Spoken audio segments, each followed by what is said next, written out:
Welcome back to Tea with the Queens. I'm so glad that you're joining us. And we have an awesome author on with us, and she's going to be sharing about her journey, about her books, about her ministry. And we're going to embrace what she has to say, and we're going to take in what she has to say. So, here, what we do, we work on transformation, and we empower each other, and we acquire those skills.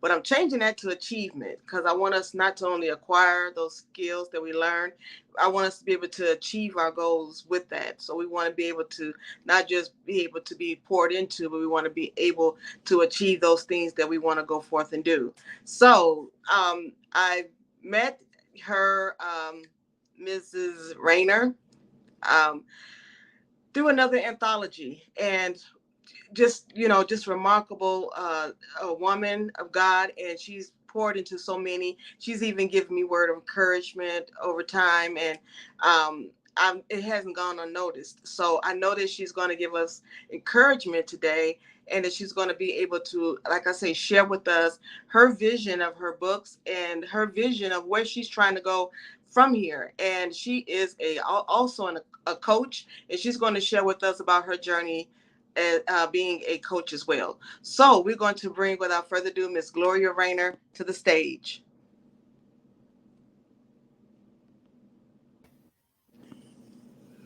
Hello there, Millicent. Hello. How are How are you? you?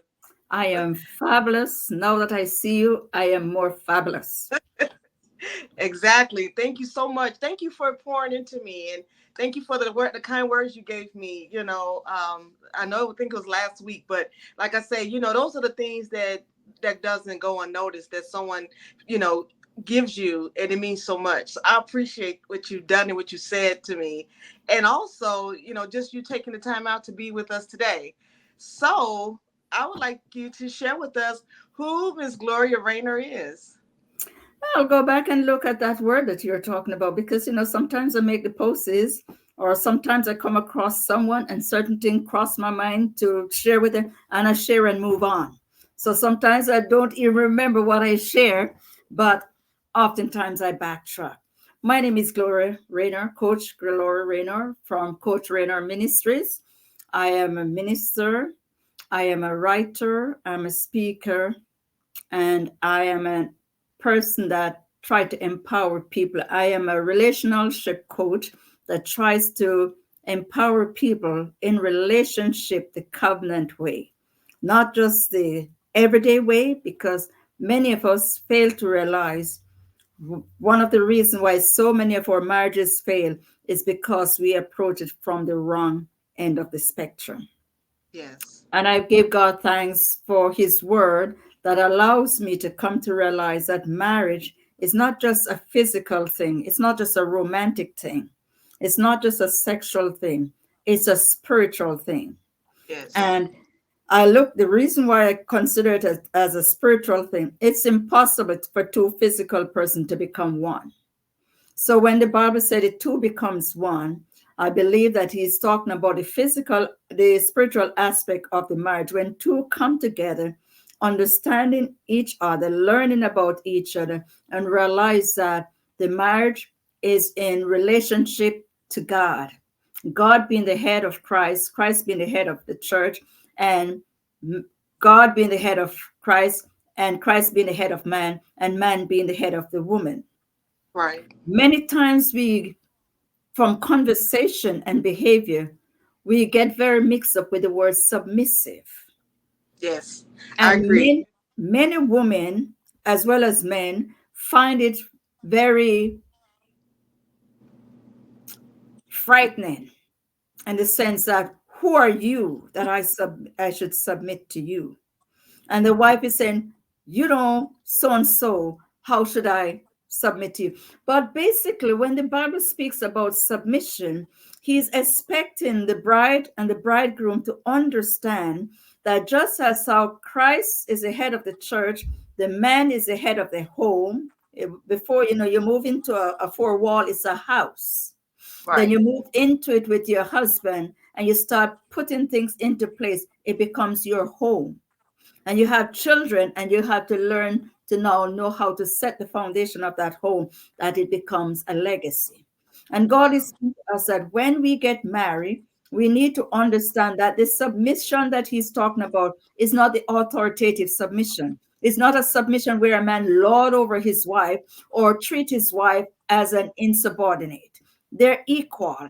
It's a submission where he's saying, man, if you respect your wife, and if you, as Christ respect the church, then you will be submissive to Christ, and your wife will be submissive to you. So it's not just a woman need to be submissive. When the Bible speaks of it, he's expecting both individual. The man need to be submissive to Christ, and the woman submissive to the man. Therefore, if that man is leading his household as a priest or as a submissive one to Christ, I think it will be impossible for his wife not to be submissive to him. Yes, And I it's agree. and it's out of love and respect. You know, the Bible said, husband, love your wife as Christ loved the church. And that simply means he's saying you got to be committed 100%, not 50, not 75, not 95%. And when you're committed 100%, you will give your all. The other thing is there's a passage in the Bible that says we should esteem others above ourselves. So if I learn to honor you as my husband, if I learn to appreciate you, if I learn to give you attitudes of thankfulness or be grateful, I kind of find it hard for that man not to be able to honor and love me. So I believe in our relationship, we need to look at it from the spiritual aspect as well as the emotional aspect. You know, I'm sure you have come across men and women say, I'm no longer in love.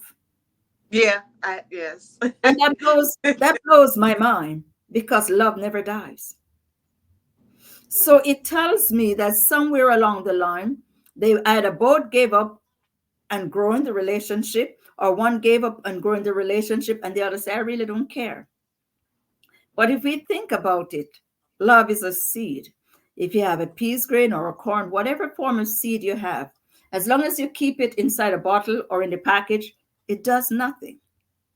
But Right. anything you get up and say, you know what, that peas grain is sitting there too long. I need to do something with it. And you go outside and you look for an area and you dig the ground and you put that grain in there and you water it and you watch it and you observe it and you know when to water it and when to do certain. I'm sure after a while it becomes, you just see a little sprout, then a little leaf, then a limb, and then many leaves.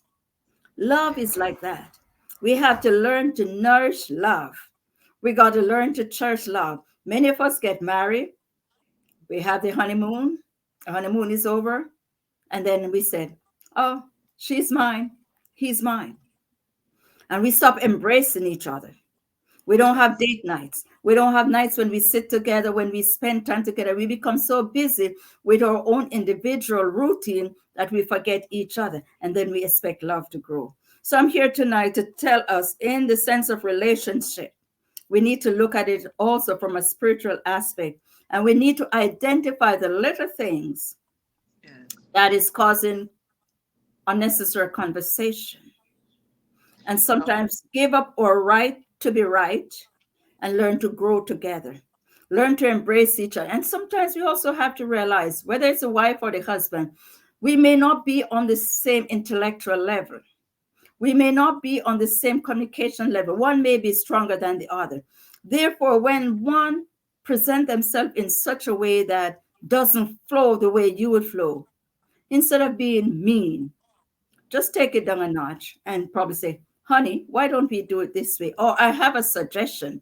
And we could look at it this way and try it and see what happens. There's so many little things that we can change in our relationship that it'll blossom and flourish and become a relationship of abundance. Because God never produced anything that is not fruitful. that's true. When he gave Adam the charge for the garden, he said, go, replenish and multiply the earth. That means whatever he has given to us, if we grow together and build together, it's supposed to bear fruit and not die. That's what I have on relationship tonight. Oh wow. That that was yeah. That was so profound. And it was summed up in such a short period of time, but the information was so solid. It was like it was no beating around the bush. You just went right to it.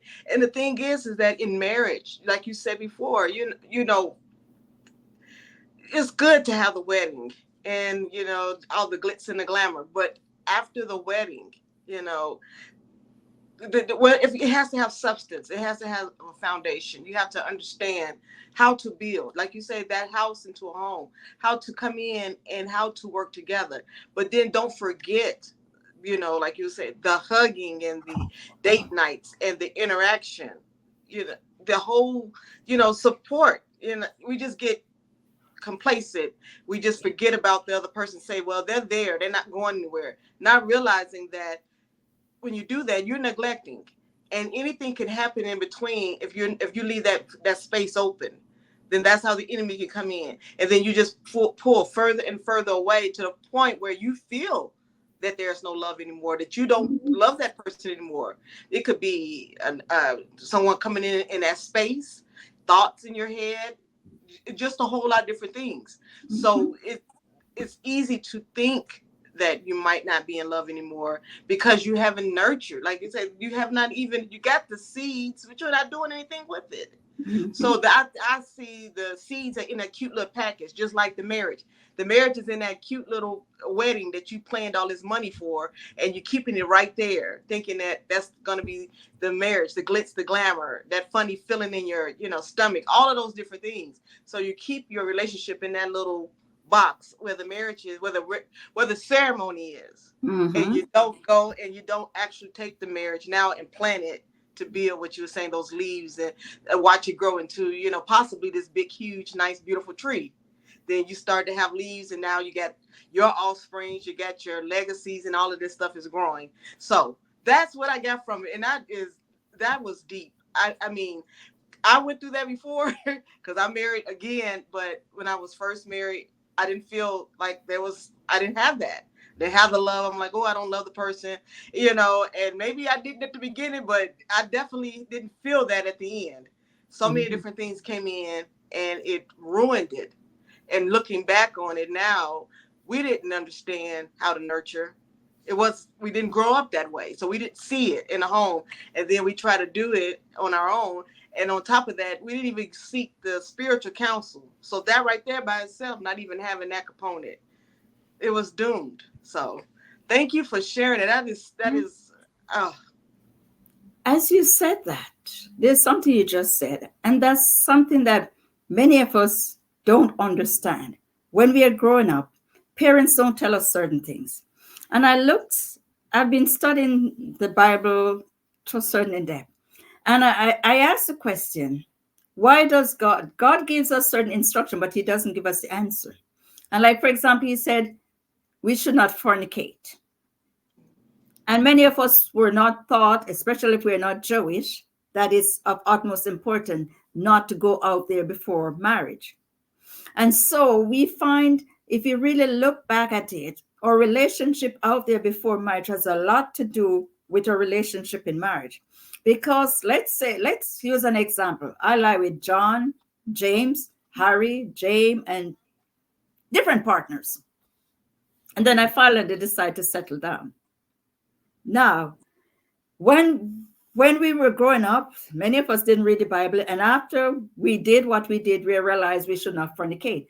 But I come to realize the reason why the Lord said we should not fornicate is if we are pure when we enter marriage, we have no one or anything to compare our husbands and wives with. But sometimes you have husbands and wife in bed, and they're thinking about Betty and Jane and John and the different individuals that they have been with. And that alone oftentimes break the relationship because they're present in body, but they're absent in mind and in spirit and in emotion. And again, these are some of the things that cause a problem. And I would suggest for the young generation that is thinking of going into marriage, examine the relationship before you enter into marriage, because there's a lot of hurting people out there who are not yet healed. Hurting people from relationship, hurting people from DNA, Because if we go way back, as far as our bloodline, or there's certain things that happened to our great, great, great, great grandparents that is still in our bloodline. And because it has not been dealt with, that hurt, that pain. For example, let's use slavery for an instant. Men who are being beaten under the burden, they know nothing else but pain. They Yes. know nothing else but abuse. They do not know how to love and how to embrace. And they pass down through the generation where the foreparents were not healed, and it passed through where the fathers are angry and they take it out on the sons and daughters, and they too become angry. And we have this cycle that is going on. I would Yes. encourage young men and women to examine their inner being, see what sort of hurt is there, and let it go. Find a way to heal before you enter marriage or relationship so you can enter a bit more whole than without the brokenness. And that brings me to remembrance too of some people that's around me that were in relationships. The relationships went bad, and their hearts definitely were broken, and they went into another relationship, and it just seemed like the whole world was just beautiful, everything just bright, and they were so happy, and I could see it in their eyes. But when that relationship didn't go in the way that they wanted it to go, that devastation just came back like tenfold. And the thing was that you didn't prepare yourself to go into another relationship. What Mhm. you did was that you took that relationship that you were in, you got out of it, or however it ended, you went into another relationship to soothe you, and it was temporary fix. Then when that relationship didn't work out, now you're in this whole devastation. I'm not good enough. Nobody wants me. What's wrong with me? I mean, all those different things they go through your mind. And I've seen that so many times around me that it hurts my heart, because these are people sometimes that are very, very close to me.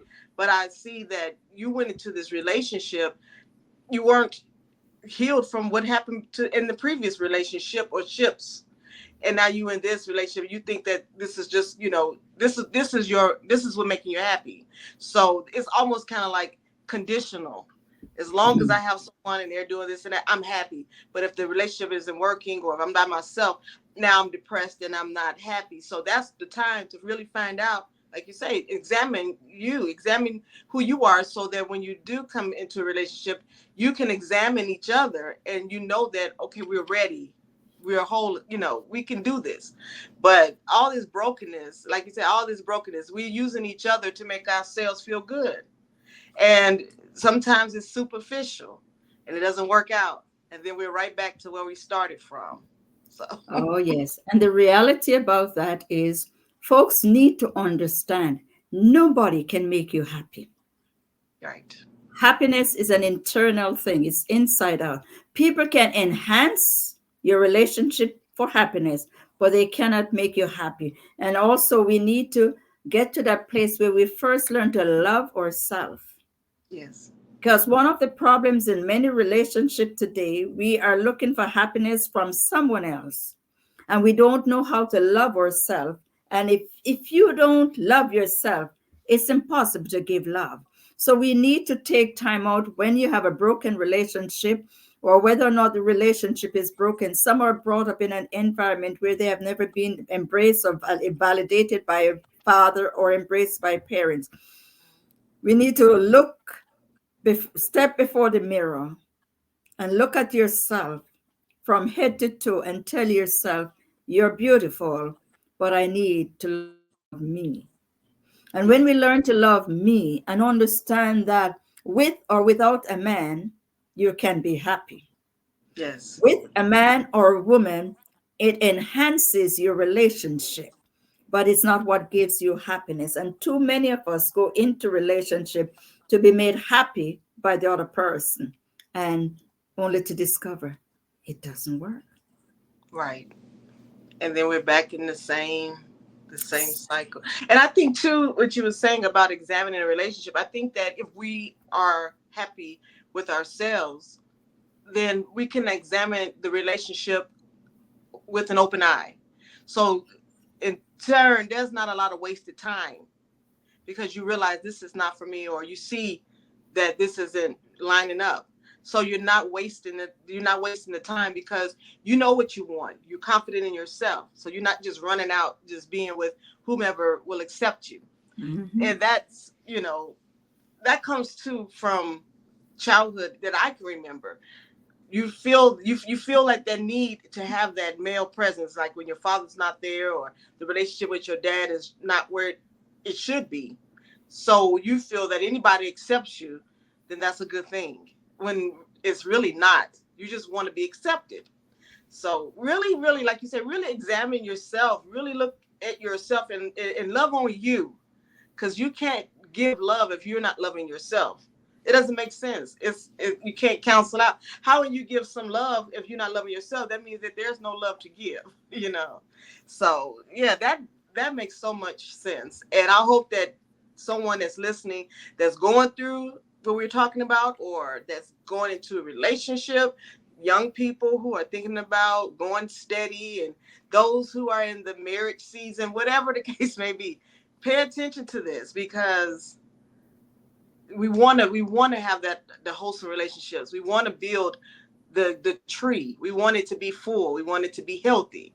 So really take heed, to this conversation.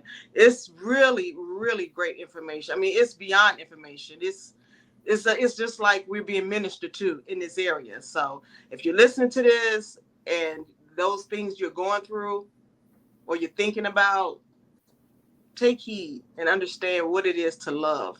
And I think that's the main thing of this, is love. Understanding what love is, really, how to love ourselves, and understanding relationship love, all of those things.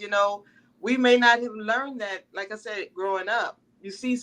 So many different, broken homes. When I was growing up, that was the norm. My friends, we all were in broken homes, and it was the norm. So when someone that I know said, "Oh, my mom, my dad," and they lived in the same house, that was rare, and that's sad. That's very sad that was the minority, and the norm was broken homes. So we have a lot to learn. We have a lot to gain, but we also have a lot of information that we didn't have then, with social media and different things. Now we have that, so we need to take hold. We need to gravitate toward the information that's going to help us to be better in our relationships. And another thing, you made mention of young people. I believe parents has a responsibility. Yes. And I don't want to hear about the government. Parents, you have the responsibility to govern your home and your children. And what I would like to encourage parents out there is, too many generations have passed and gone where we bring up young men and young women, not preparing them to be women and gentlemen, to be husbands and wives. First and foremost, to be a woman and a man, then possible husbands and wives, and then mothers and fathers. We have not reared, many millions have not reared our children with the responsibility to understand the difference between being a woman, being a man, being a husband, being a wife, being a mother, and being a father. There's a whole lot of responsibility that goes with it. And we need to look at our children that we're bringing up and ask ourselves, what product are we producing when it comes to stepping out of our home into a house that they would like to build as a home? And for many of us, we were brought up with parents. Well, I give God thanks for my mother and father. They have been together until death. Okay. And I got a solid foundation. I don't recall ever have to follow the crowd growing up. We were told that it's 12 of you, and you should always have someone who is willing to play with you. You don't have to go next door, and you don't have to follow the crowd. And by so doing, there's certain things that I'm thankful for. But I realize that our young people, many of them enter into marriage having no clue what marriage is all about, having no idea the responsibility that goes with marriage, not stopping to think, okay, the honeymoon is over, what next? There's certain things that need to be thought out before you enter marriage. your career, the amount of time you would like to spend with yourself and with the other person, the possibility of pregnancy, Yes. the time when pregnancy comes into the picture and you're no longer able to spend 5, 6, 8 hours with your husband because you're now a mother and you have to spend time to care for the babe more than how the father would, because you have to breastfeed him, change him, etc., etc. So it becomes very time consuming. And some husbands become jealous. Oh, you're Yes. spending more time with the baby. I don't get your time. I don't have no time. And as simple as it sounds, it becomes a problem because he has become dependent on her love and vice versa. And she become burnt out because she's spending so much time. But they need to understand that when you enter marriage, it's not a 50-50 thing. Husbands need to share the responsibility of the child as well as the mother. The mother may, yes, spend the time to breastfeed the child, but there are ways in which you can help. Let's say I'm home and I do certain things. The child absorbs a lot of time. If you come home and supper is not ready, don't make a big deal. Right. Hop in the kitchen, put a pot on, put something on, whip up supper. I don't know, macaroni and cheese, whatever. Make yourself and or Yeah. if you don't go in the our supper is ready, but the bathroom is not clean and tidy, or the bed is not made up.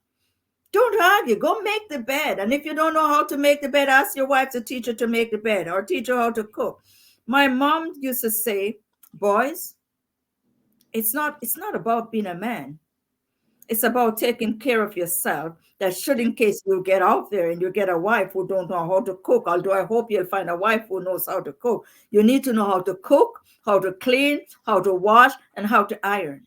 Yes. All my brothers, they're awesome cook. They know how to cook, how to clean, how to wash, how to iron, because mom said it's not just about getting up and being a man. So I believe we need to find ways to educate our children to prepare them for marriage, prepare them for relationship, that when they get out there, they don't get flustered and, oh, I got to go back home to mom. Oh, I got to go back home to dad. No, you now take on a responsibility, shake off some of the things that the foundations that our parents lay. Not all of them we should take to our home because some of them were Right. not good.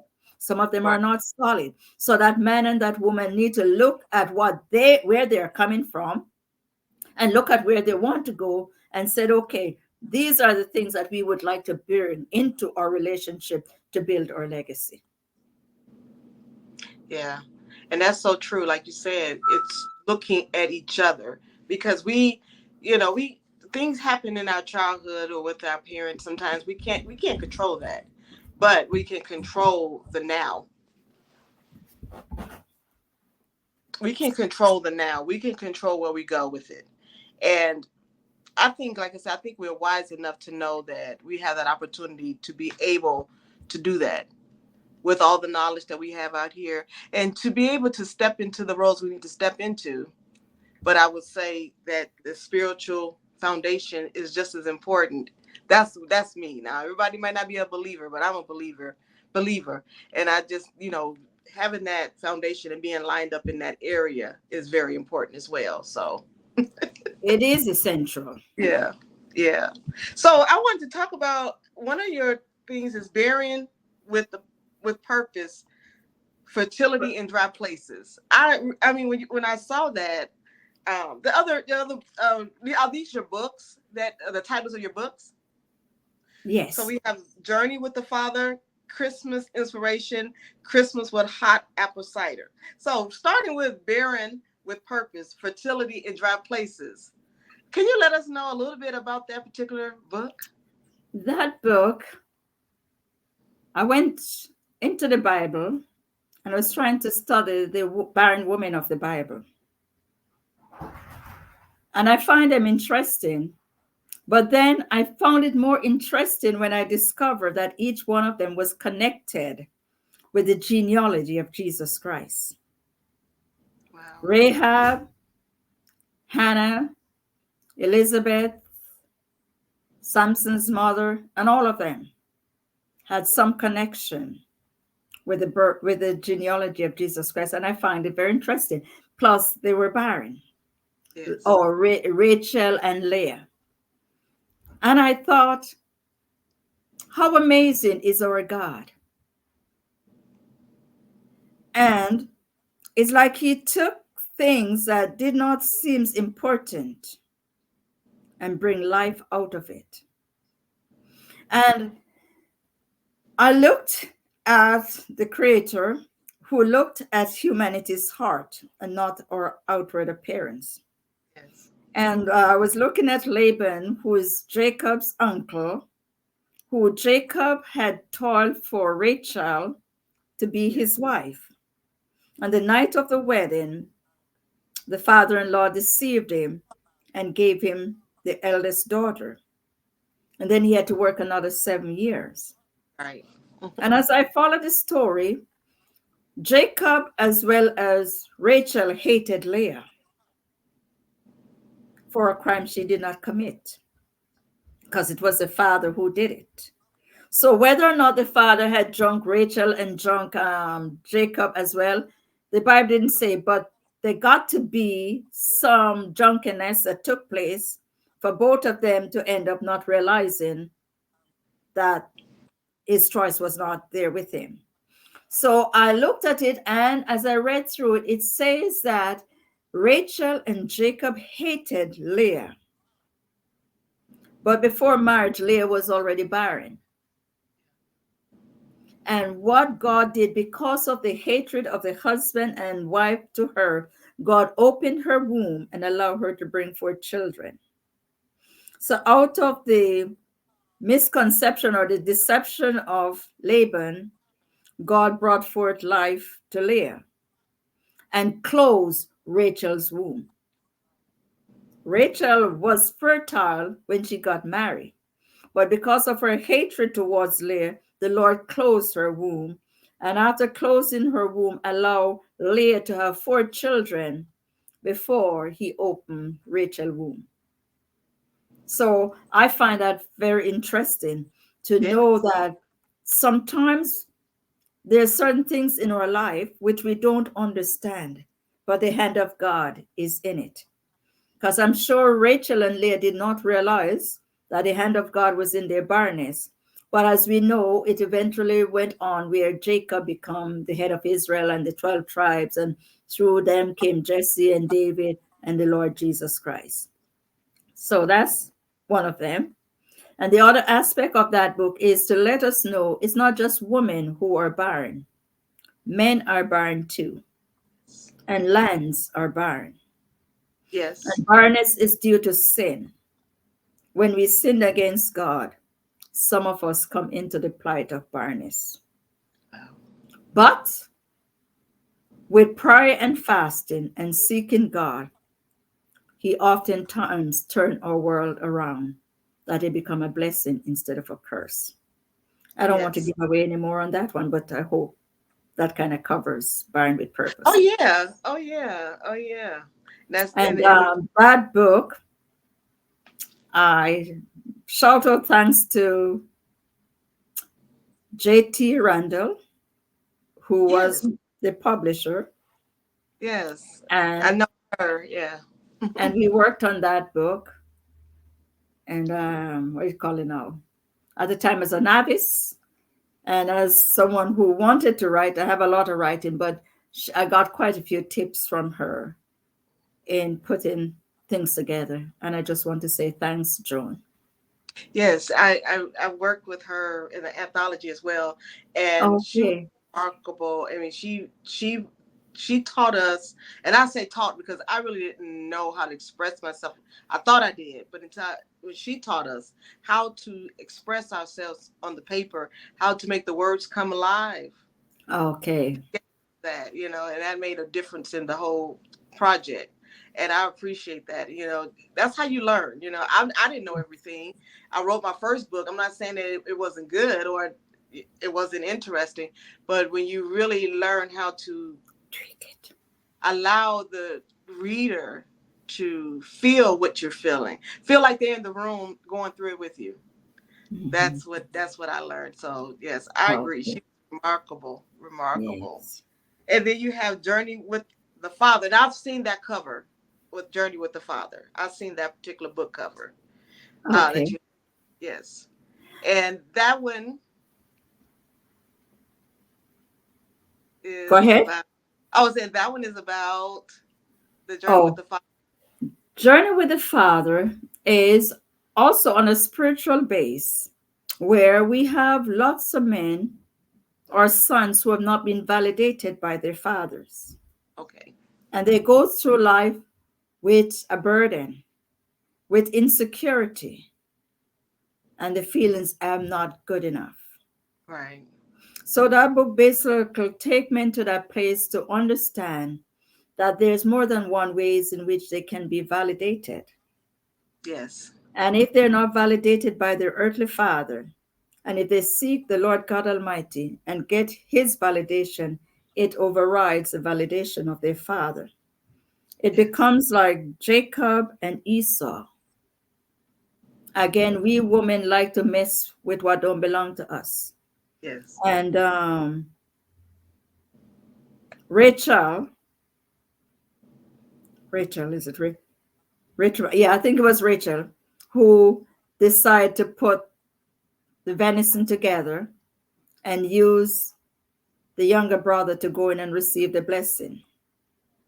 And by so doing, Jacob, Esau did not receive his father's blessing, and for years it haunted him.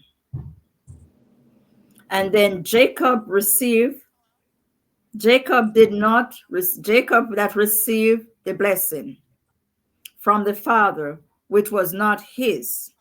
It haunted him for a long time because he knew the deception. And still in his mind, he was not satisfied until God blessed him because he knew the blessing that he got from his father was secondary Right. because Esau had already gotten, sorry, Esau was supposed to receive the blessing as a legal person, but did not receive it because the mother had deceived the father. So Yes. Jacob received the blessing. But although Jacob received the blessing, his heart was not complete because he knew it was That deception. wasn't right. Yeah. And when he wrestled with the angel that night and asked the Lord to bless him, after that he was released from his pain, from his burden, from his hurt, and felt the freedom to return to meet his brother. So we must be careful how we interfere with God's plan, trying to help God. God don't need no help from us. You're right. Oh, You're And a lot of times I think we try to help God when we're in pain because we thinking that helping the situation is going to make the pain, disappear or be lessened or just end. But like you said, we cannot interrupt his plan. It's just like going through a test. You can't cheat the test. You can't cheat it. It's his plan. So you have to go through that. But that's good right there. That was real good. So, yes, all of I hope and trust that they will be able to go there, pick it up, and find scriptures and find verses or parts in it that will help them to realize that it's yes. okay to move on. Yes. Because if we live in the pain, it doesn't change the situation. And if we come out of the pain, there will be changes. And sometimes the fathers are dead and gone, and the fathers are alive, but they still choose not to validate. But when you're validated by God, you don't need any other validation. You're right. You're right. And that you have to recognize that. And if you don't, how can I put it? If you have a problem with that, I would say, to men who feel that way, just try God. Mhm. Just try God. Don't take our words for it as far as, per se, but try God. Read the scriptures and really understand what he is saying. Try God. That's the way that you get to where you need to be and you the result. We sometimes we can't help but to look to man and look for that validation.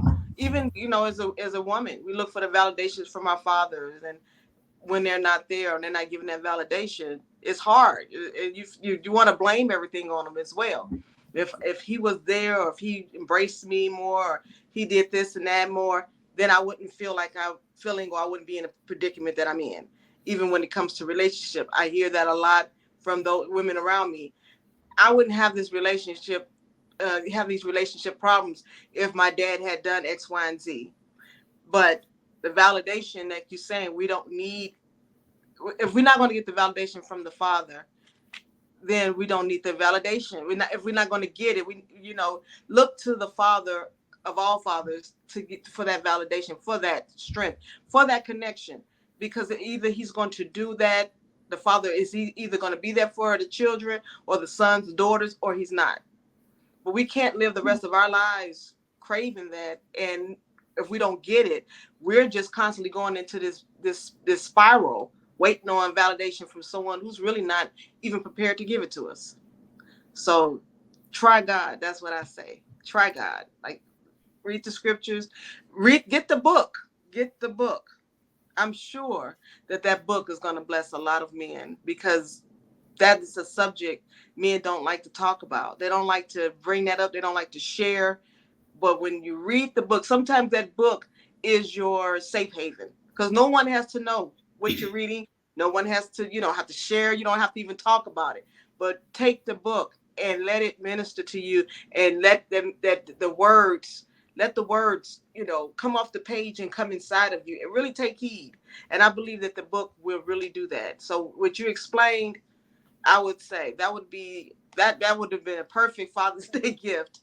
But it doesn't matter. We still can get the book, and it still could be a blessing to the men. So thank you for sharing that. And like I say, I think that is, we cater so much to women.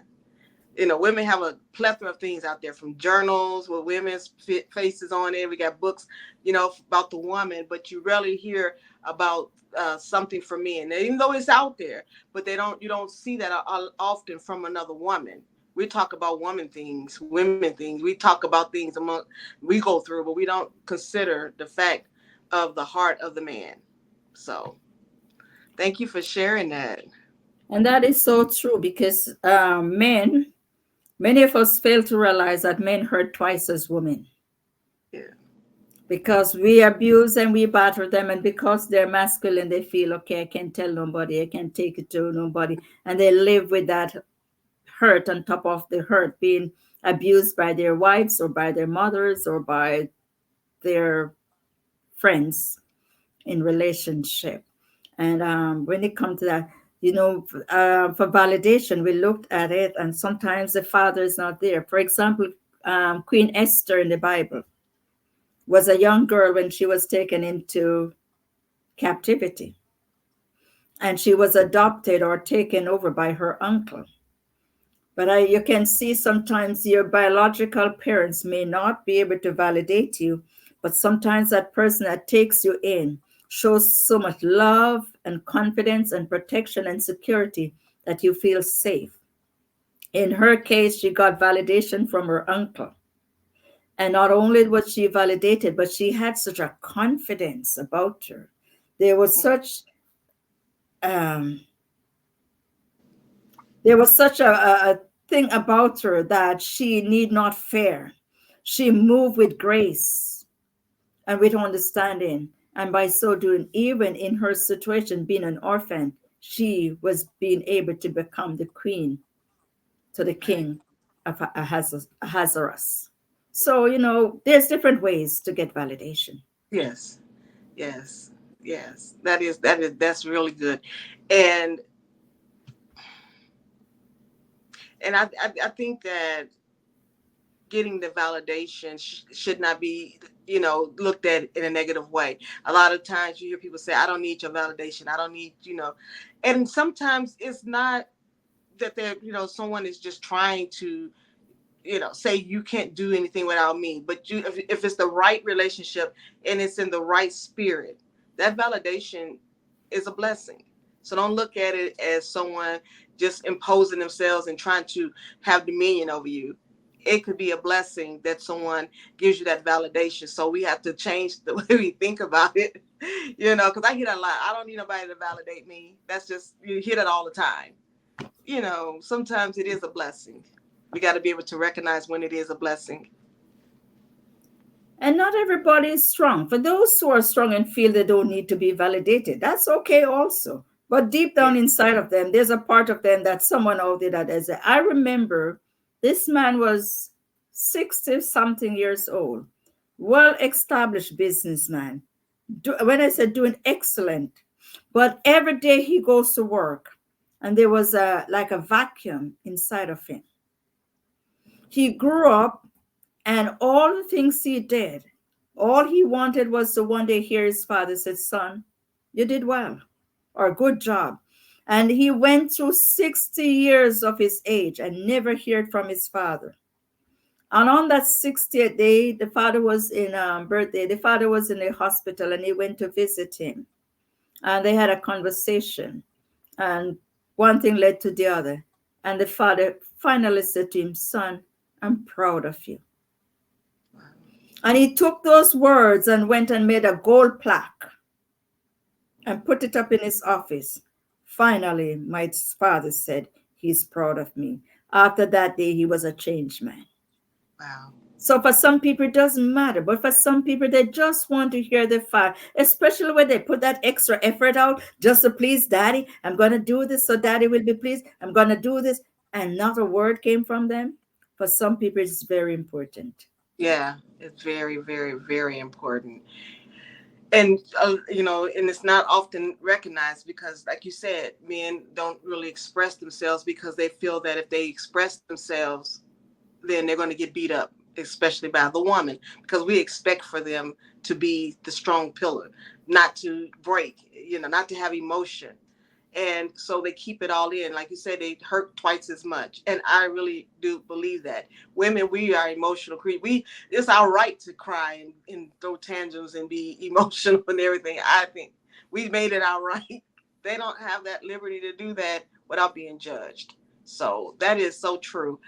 Um, like I said, never be, it's not too late. Don't be afraid of it.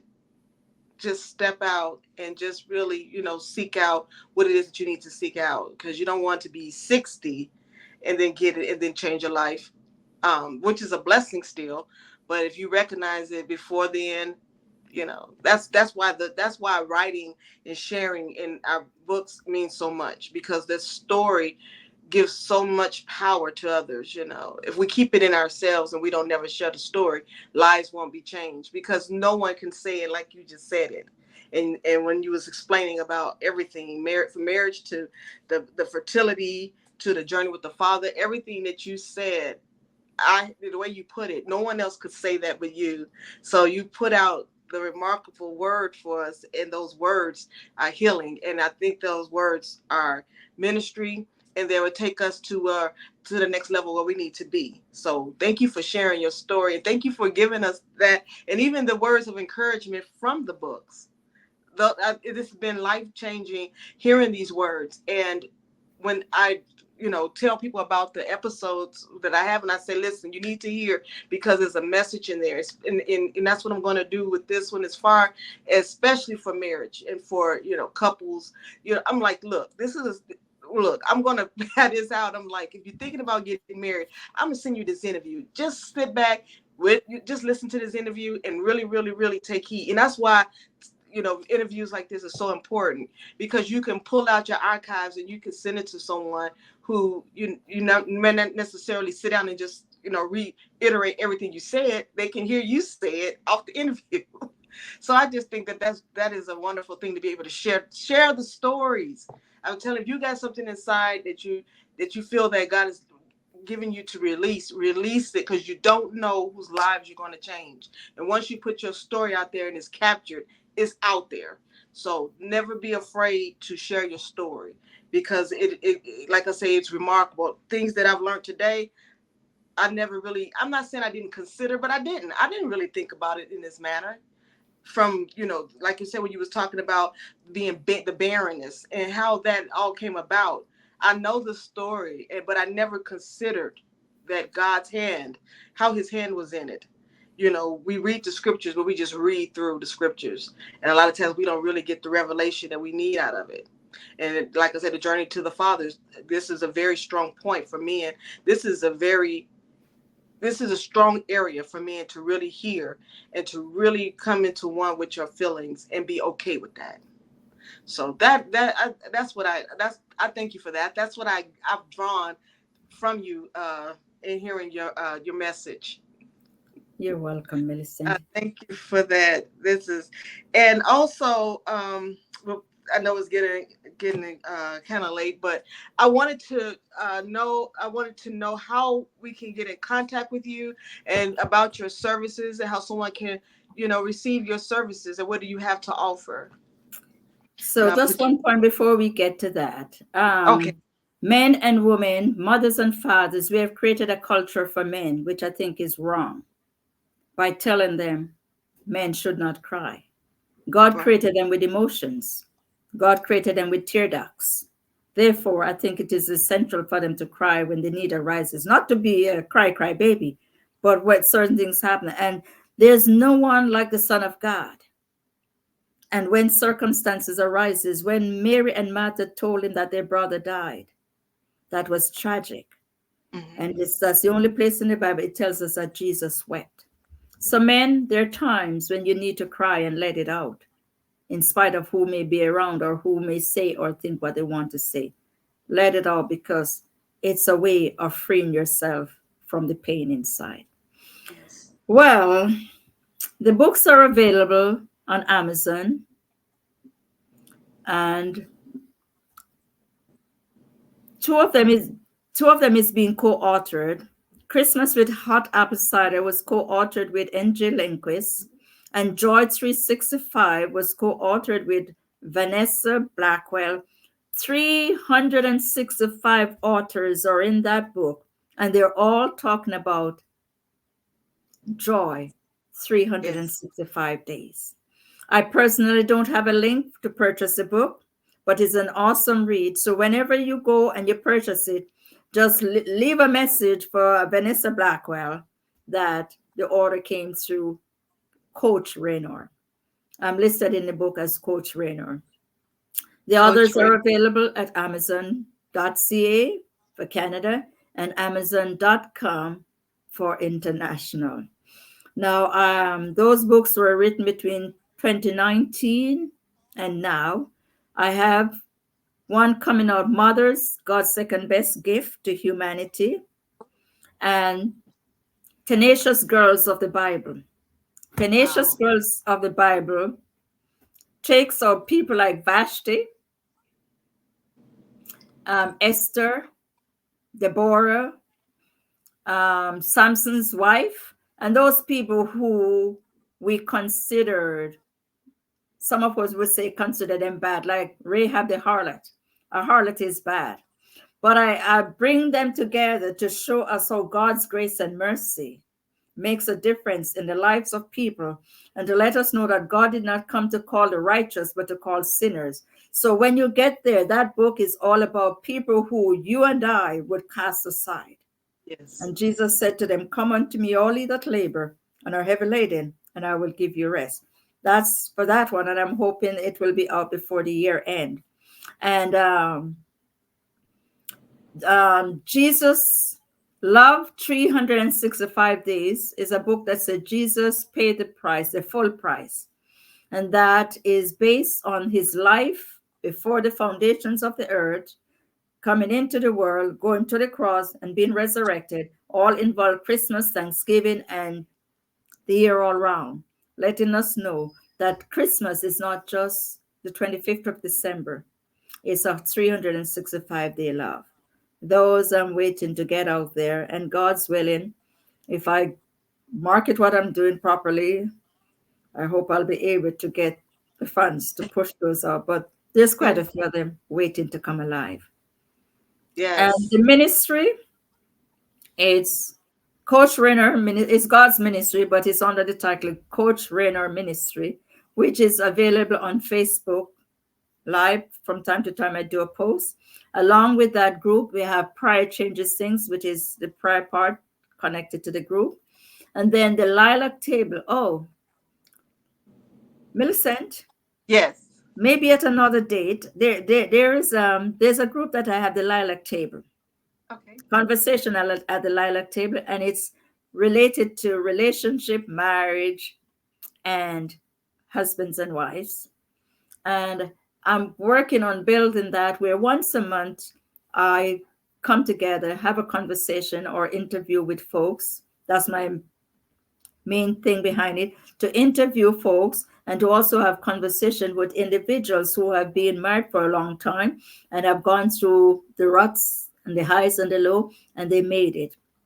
So we can kind of equip those who are out there, who are going in or who are in and is having a rough time and don't Yeah. know what to do. So that's conversation on the lilac table the last Friday of every month. Okay. Well, hey, if I can participate one time, I would love to. But we'll make sure that we put that out as well. Yeah, we'll stay connected and we can probably one of the months you can Yeah. come on as a guest and we will converse on that.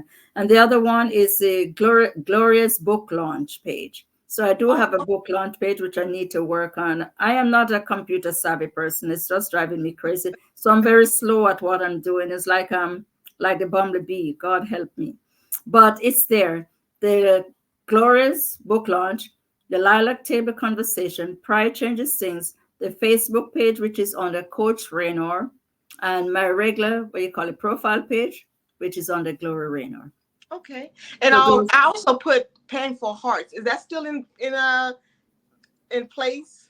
it's in place. I'm trying to use it every now and then so I don't lose it.